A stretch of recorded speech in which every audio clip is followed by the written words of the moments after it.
Like Heinz, there are 57 varieties, and then some. Biofeedback, yoga, creative consciousness, EST, awareness workshops, TA. Each fad with an avid following until something new comes along. The New Age movement is growing like Topsy.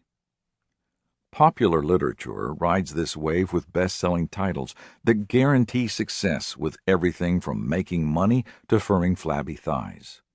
This not-so-magnificent obsession to find ourselves has spawned a whole set of counterfeit values. We worship fame, success, materialism, and celebrity. We want to live for success as we look out for number one, and we don't mind winning through intimidation.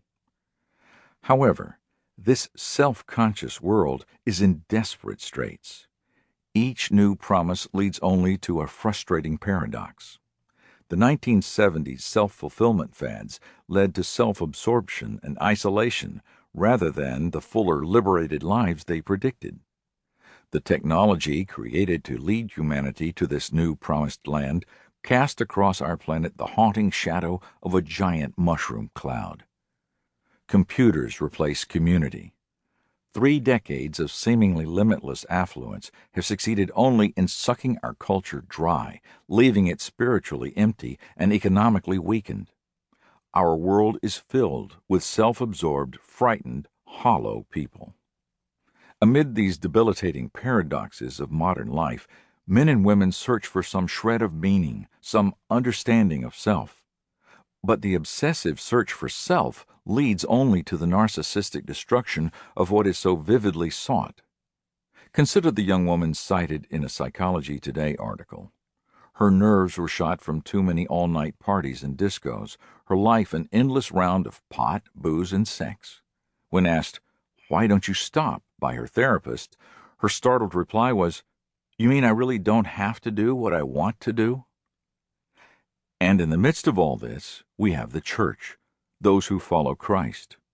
For the church, this ought to be an hour of opportunity. The church alone can provide a moral vision to a wandering people. The church alone can step into the vacuum and demonstrate that there is a sovereign, living God who is the source of truth. But the church is in almost as much trouble as the culture, for the church has bought into the same value system: fame, success, materialism, and celebrity. We watch the leading churches and the leading Christians for our cues. We want to emulate the best-known preachers with the biggest sanctuaries and the grandest edifices. Preoccupation with these values has also perverted the church's message. The assistant to one renowned media pastor, when asked the key to his man's success, replied without hesitation, "We give the people what they want." This heresy is at the root of the most dangerous message preached today, the "what's in it for me" gospel. The victorious Christian life has become man's victorious life, not God's. A popular daily devotional quotes Psalm 65:9. "The streams of God are filled with water," and paraphrases it, "I fill my mind to overflowing with thoughts of prosperity and success. I affirm that God is my source and God is unlimited." This is not just a religious adaptation of the "look out for number one, winner take all, God helps those who help themselves" gospel of our culture.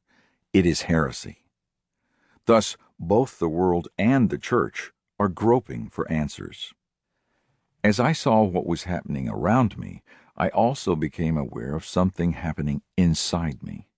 This surfaced a few years ago when I was experiencing one of those periods of spiritual dryness we all encounter. When I told a friend, he suggested I watch a videocassette lecture series by Dr. R.C. Sproul on the holiness of God. All I knew about Sproul was that he was a theologian, so I expected a heavy dose of theology. After all, I reasoned, theology was for people who had time to study, locked in ivory towers far from the battlefields of human need. However, at my friend's urging, I finally agreed to watch Sproul's series. By the end of the 6th lecture, I was on my knees, deep in prayer, in awe of God's absolute holiness. It was a life-changing experience as I gained a completely new understanding of the holy God I believe in and worship.